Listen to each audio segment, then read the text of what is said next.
The judge's gavel came down like a hammer on glass, and his next words shattered everything I'd built for 40 years.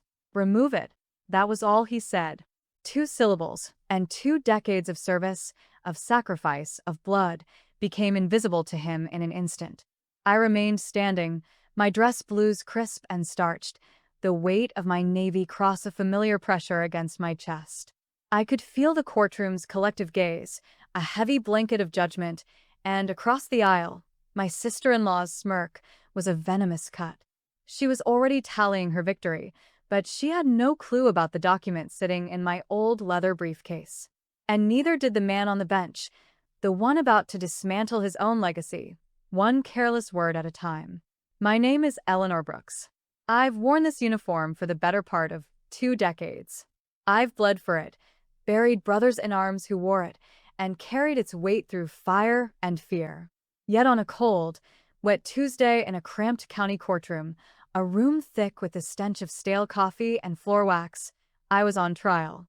Not for any misdeed, but because someone I once called family had decided my honor was a line item to be liquidated.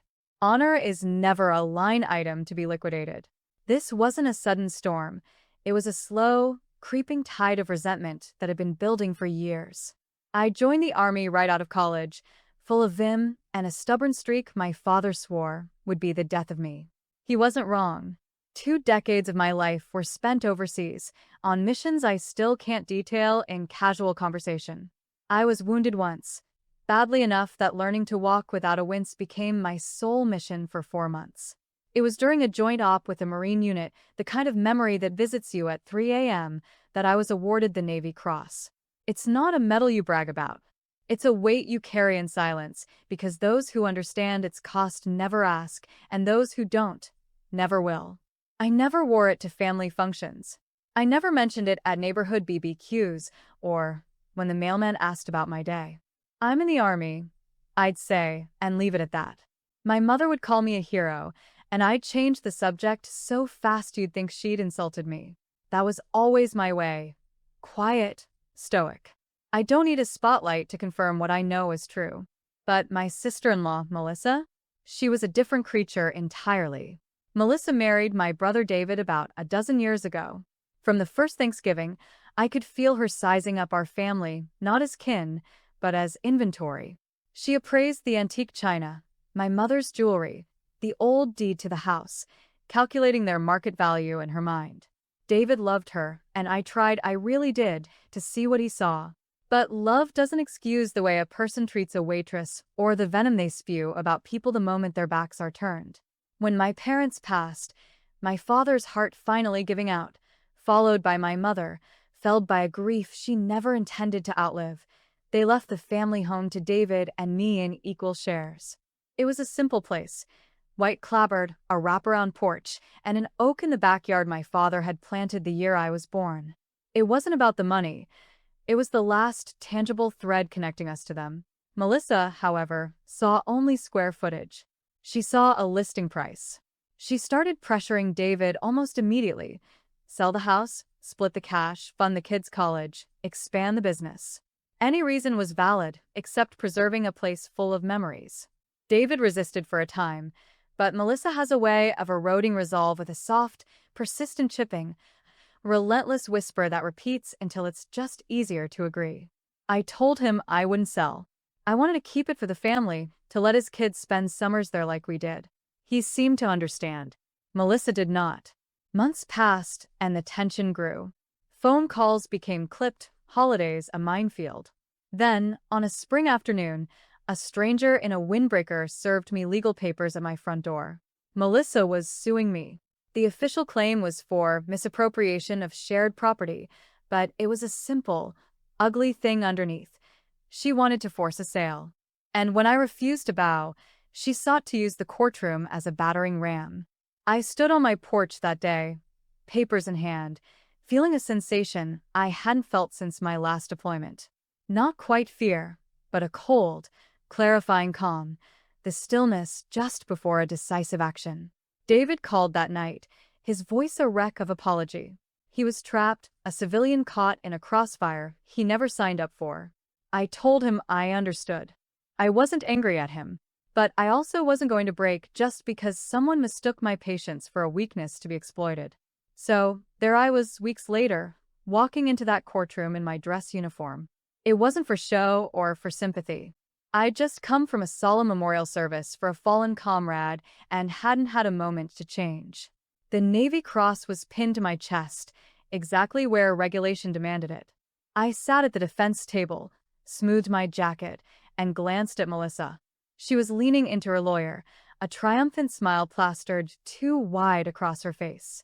I had no idea, sitting there, how bizarre the coming minutes would be. The judge, Richard Harland, a heavy-set man with a reputation for treating his courtroom like a personal fiefdom, banged his gavel.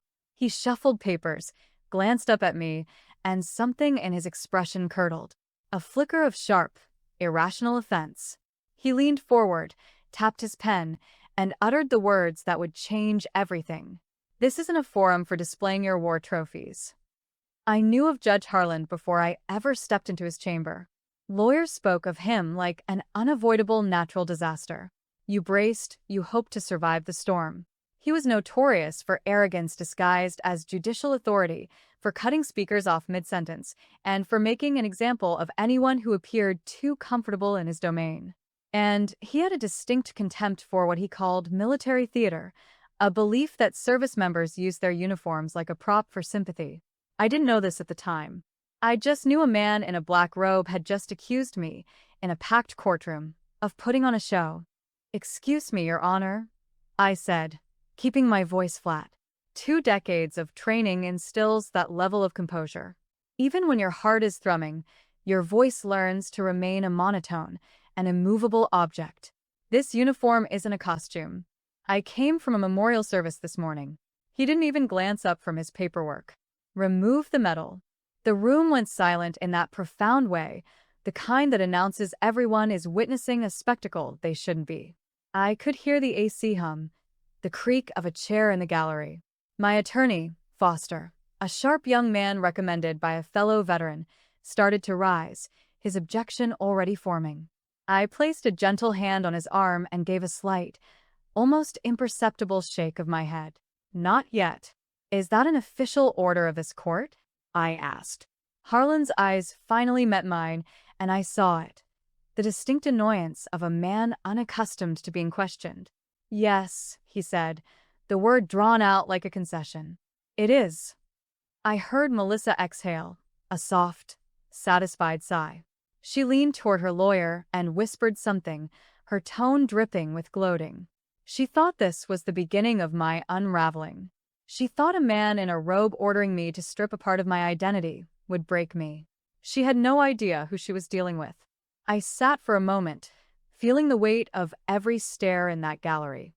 Behind me, I heard a low murmur ripple through the spectators. Court days attract a motley crew, retirees, law students, a few regulars treating the courthouse like their own personal soap opera. And among them, in the third row, sat a couple of older men with a rigid posture you only get from years of military drills. One, a silver-haired man in a faded ball cap, was staring at my chest, his expression shifting from curiosity to a sharp, burning recognition. He knew what that medal was. I saw it happen the moment his eyes connected with the medal and his understanding clicked into place. His jaw tightened, and he leaned over to the man beside him, who then also turned to stare at me with wide, knowing eyes. Neither spoke. You learn early that the silence in a courtroom is its own heavy law, but I could feel the old veteran's disbelief radiating like heat. He knew exactly what that medal meant, and he knew how deeply wrong this moment was. I thought of my father then. He used to say that real decisions aren't made in the loudest rooms, but in the quiet pauses, in the choices people make when they think no one is watching. I carried that wisdom through every deployment, every long briefing, every moment of hesitation. This felt like one of those quiet rooms. "Your Honor," I said, my tone almost gentle.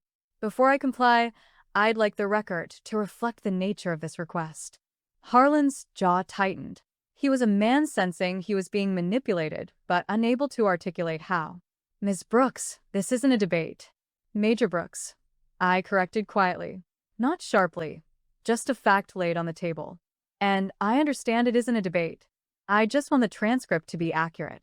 For an instant, something flickered across his face. Irritation, yes, but underneath, a small crack of uncertainty, a man realizing the floor beneath him wasn't as solid as he'd assumed. He recovered quickly, straightening his robe, clearing his throat with practiced authority. "Proceed with whatever you need to," he said. "But the medal comes off first." I didn't argue. I just reached down, unclasped my briefcase, and set it on the table with a quiet, deliberate click that seemed to echo through the hushed space. Melissa's smile faltered as she watched me open it.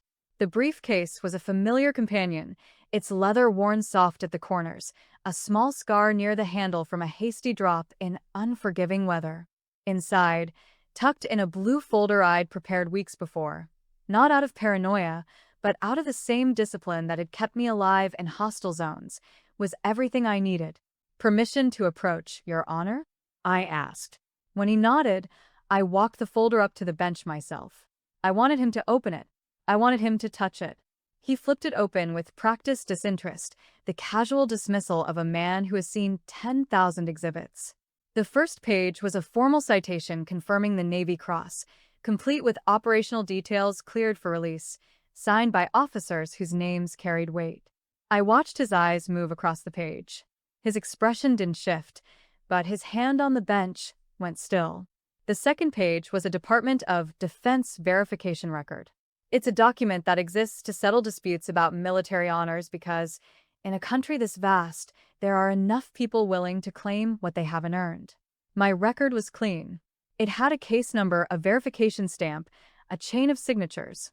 The third page was a legal opinion from the Office of the General Counsel addressing the protocols surrounding the wearing of military decorations during official proceedings. It wasn't a suggestion, it was federal policy, spelling out in plain terms what judicial officers were expected to understand before issuing demands like Harlan's.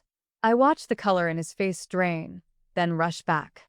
"This changes nothing," he said, but his voice had lost its earlier certainty, now clipped, defensive. Melissa shifted in her seat. I didn't look at her, but I could feel her energy souring like stale air. Her lawyer murmured something, and she fisted her hands in her lap. I kept my voice even, the same calm I used to give terrified young soldiers. "Your Honor, I'd ask you to read the final page." He hesitated, just a beat, but I saw it. He turned the page. I already knew what it said. I'd written the accompanying letter weeks before, when I first suspected this case wasn't about property at all. Melissa wasn't the type to let things go quietly, and I'd learned long ago that the best way to survive an ambush is to know it's coming before the first shot. I watched him read it. I watched his jaw work, the muscle in his cheek jumping. I watched the flush crawl up his neck, that particular shade that isn't embarrassment, but the color of a man realizing he just made a catastrophic mistake in front of a room full of witnesses who would remember every word. The final page was a memorandum, a document tucked away in guidance distributed to federal and state courts, outlining the expectation that judicial officials must handle properly worn military uniforms with respect. Any request to remove them must be grounded in clear legal necessity, not personal discretion or assumption. Power only survives when it walks hand in hand with responsibility. Harlan read it twice.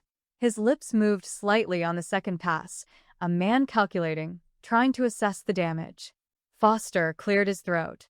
"Your Honor, given the sensitivity, I'd like to formally request the court's remarks from this morning be preserved verbatim in the transcript." "That's already standard procedure, Counselor," Harlan snapped. "Just wanted it on the record," Foster said, and I caught the faintest twitch at his mouth. The court clerk chimed in. "For the record, Your Honor, today's proceedings are being recorded." I don't think Harlan forgot that. I think he simply didn't think through what it meant, that every dismissive word, every clipped demand had been captured, time-stamped, preserved for anyone who might review it.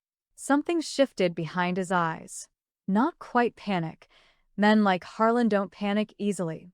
But the dawning, uncomfortable awareness that he'd walked into a moment he couldn't talk his way out of.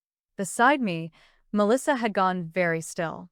I glanced her way and saw the same calculation happening behind her eyes. She'd expected me to fold, to make a scene, to paint myself as unstable.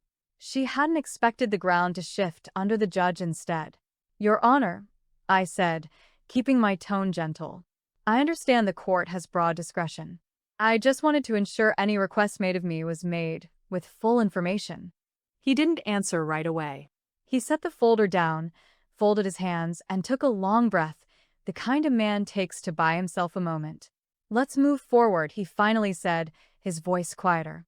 "We'll revisit procedural matters later." It wasn't an apology. I hadn't expected one. But it was a retreat, a tactical withdrawal while he figured out the damage. I sat back down. Foster leaned over. "That went well." "It's not over," I murmured. Because it wasn't. Melissa's lawsuit was still unresolved, and beneath the surface was the real reason I was there. An inheritance, a house, a sister-in-law whose greed had consumed her.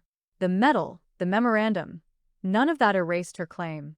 It had simply exposed something rotten in how the morning began. I looked over at Melissa, whose earlier composure was visibly cracking. Whatever confidence she walked in with had thinned considerably, and I could see her trying to recalculate, hunting for a new angle. She wasn't going to find one. "I think it's time to call the witness," I said quietly to Foster. He nodded. I stood, smoothing my jacket, feeling the weight of the Navy Cross exactly where it belonged. "Your Honor," I said, my voice clear across the courtroom. "I have one more witness to call." The courtroom doors opened with a heavy, deliberate sound, the kind that makes people turn. I didn't have to turn myself. I already knew who was walking in, because I'd called him 3 weeks earlier from my kitchen, explaining as calmly as I could that this was bigger than a house, bigger than Melissa's greed, bigger than anything I'd anticipated. Colonel Michael Sanders, my former commanding officer during the deployment that earned me my medal, walked down the aisle. He was retired now, silver-haired, still carrying himself with the kind of posture that made civilians instinctively sit up straight. I hadn't seen him in nearly 2 years, not since a reunion dinner where we spent the night in comfortable silence about the things we couldn't talk about. He wore a suit instead of a uniform, but it didn't matter. Everyone could tell this was a man who gave orders. Harlan's expression shifted as Sanders took the stand. He didn't recognize him, but he recognized something, a presence, a gravity. Foster walked him through his credentials. 31 years of service, combat deployments, years commanding overseas units, including the operation where he'd been my CO. He answered each question with the unhurried precision of a man who'd testified before far weightier tribunals. "Colonel Sanders, can you confirm Major Brooks's account of the events leading to her receiving the Navy Cross?" "I can," Sanders said. "I was there. I submitted the recommendation myself." He described it plainly, without embellishment, the way men who've actually seen combat talk. No swelling music, just facts laid out one after another. He talked about the operation, the moment things went wrong, the decision I'd made under fire that saved lives that weren't supposed to make it out. I sat very still while he spoke. I always do when someone tells that story. It's easier hearing it in another voice. I noticed the old veteran in the third row leaning forward, elbows on his knees, listening like a man in church. Then Sanders said something I hadn't planned. "I should also mention," he said, turning toward the bench, "that I spent the last several years of my career training judicial and legal personnel in military protocol, including proper courtroom conduct regarding uniforms and decorations. It's part of a continuing education program many jurisdictions require." The room went very quiet. Sanders looked directly at Harlan. Not aggressively, not with theatrical flourish, but with the plain, unblinking directness of a man who'd spent his life dealing with people who thought their authority excused them from doing their homework. "You should have known this," he said. "It's not obscure information. It's basic training material." Harlan's face went through several colors. I watched his hand tighten on his gavel, watched him glance at the court reporter, watched him realize too late that every word was permanent. Melissa's attorney rose. "Your Honor, I'd like to request a brief recess." "Denied," Harlan said too quickly, too sharply. A recess would have given everyone a moment to breathe, to let the temperature in the room drop. Instead, he made it clear he wanted this over with, and in a room full of people already watching him carefully, That urgency read as exactly what it was: panic. Melissa was pale now, her earlier bravado gone. She kept glancing at her lawyer, but lawyers can't manufacture miracles out of a case built on sand. I reached into my jacket pocket and pulled out my phone. Foster looked at me with a question in his eyes. I gave him a small nod. "Your Honor," I said, my voice calm and steady. "Before we continue, there's something the court should be aware of." I set the phone on the table, screen up. I hadn't planned to use it that morning. I'd hoped I wouldn't need to. But somewhere between Harlan's careless demand and Sanders' testimony, I'd watched a pattern unfold that told me exactly who I was dealing with. Someone who mistook his robe for immunity. And men like that don't stop on their own. They stop when something bigger than their own certainty catches up with them. Foster connected my phone to the court's display. It took a moment, a mundane delay that felt surreal. Then the screen flickered to life, showing a confirmation notice. A formal complaint had been submitted just minutes before the proceedings began. Not as a trap, but as a precaution. I hadn't known how the morning would go. I'd only known that something about this case felt engineered to be theatrical, and I learned long ago to prepare before a fight arrives, not after. The complaint was filed to protect the integrity of the process, the same way every serious military operation requires oversight and accountability. The best way to survive an ambush is to know it's coming. The recipients were listed clearly: the Judicial Oversight Committee, the State Ethics Investigator, the Regional Veterans Affairs Liaison. Each name sat in plain text, undeniable, already in motion. I heard Harlan's breath catch. A small sound, but in a silent room, small sounds carry. "Everything said here today," I explained, "has already been recorded through the court's own system, as confirmed by the clerk. That recording, along with the transcript, will be part of the review process." Harlan didn't answer. He stared at the screen, and I watched something settle over his face that I recognized. The stillness of a soldier who just realized the terrain he was standing on wasn't what he thought it was. Not fear, exactly, but the sinking understanding that the outcome was no longer entirely in his hands. He knew an independent review, once triggered, doesn't just go away. It runs its course, examining not just this morning but other cases, other patterns that might have been sitting quietly in a file, waiting for someone brave enough to bring them into the light. Melissa had stopped whispering entirely. She sat with her hands pressed flat against the table, eyes darting between the screen and the judge, only now beginning to understand this morning had never really been about her lawsuit. Whatever leverage she'd walked in with had evaporated somewhere between the first page of that blue folder and this quiet unraveling. I saw her eyes well up, though she fought it, jaw tight. I felt something for her in that moment. Not sympathy exactly, but a distant recognition that greed rarely starts as greed. It starts as fear or resentment, and curdles into something uglier. I didn't say any of that out loud. It was in the moment. Harlan set down his gavel slowly. "The court," he said, his voice finally stripped of all its earlier weight, "will take a recess." He stood and disappeared through the side door. The room stayed silent, as if everyone needed permission to breathe again. I sat back down, feeling the adrenaline finally drain from my shoulders, and let myself glance at Melissa. She wouldn't meet my eyes. 3 months passed before the Judicial Oversight Committee released its findings. Life kept moving. I went back to work, attended a funeral for a fellow veteran, stood at attention in a cemetery under a gray sky, thinking about how strange it was that honor gets tested in the most unexpected places. Not just on a battlefield, but in a courtroom on an ordinary Tuesday. When the results came, they came via a formal letter. Judge Richard Harlan had been formally disciplined and ultimately removed from the bench. It wasn't framed as punishment for one careless remark about a medal. It was the result of a broader review examining his conduct over several years. My case had simply been the thread that unraveled the rest. I felt no satisfaction, only a quiet, settled sense that something had been corrected. Melissa's lawsuit collapsed shortly after. A new judge reviewed the original claims and found them baseless, built on nothing but frustration and a desire for a payout that was never legally hers. The court ordered her to reimburse my legal costs as a consequence of what the ruling called a meritless filing pursued in bad faith. I read that phrase and thought about how rarely the law finds language sharp enough to describe what greed actually looks like up close. Eventually, David came to see me on a Sunday afternoon. He sat across my kitchen table, hands wrapped around a coffee mug he never drank, and apologized, not just for the lawsuit, but for years of not paying closer attention. I told him what I'd learned long ago in the Army. You can't always stop someone from making a mistake, but you can decide how you respond when the dust settles. He nodded, and for the first time in a long while, I felt like I had my brother back. Melissa left not long after. Not just the marriage, though that came too, eventually.